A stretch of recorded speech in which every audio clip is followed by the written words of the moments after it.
So, but an even more important question one should ask is ESG something external to the halal system, or is it actually consistent with the Islamic principles? Because when we look closely and when we look at the literature, we find that many ESG ideas are already embedded within the Islamic teaching. For example, the concept of Khalifa, which refers to the stewardship of the earth.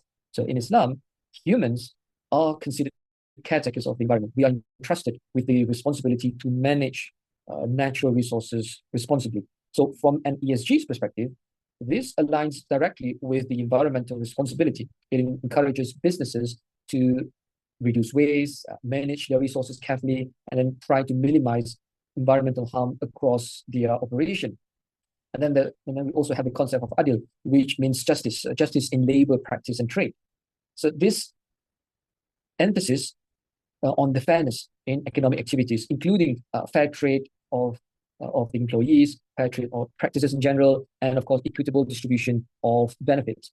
So now, in modern business language, this connects strongly with the social dimensions of ESG, particularly labor rights and ethical sourcing.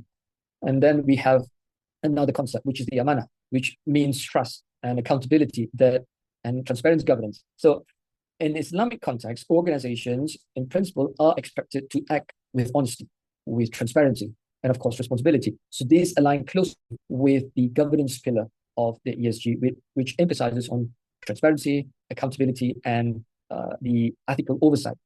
And then, of course, lastly, we have the concept of Makasih al-Sharia, which refers to the broader objective of Islamic law, whereby it includes the protection of life, the protection of wealth and dignity, and the overall societal well-being.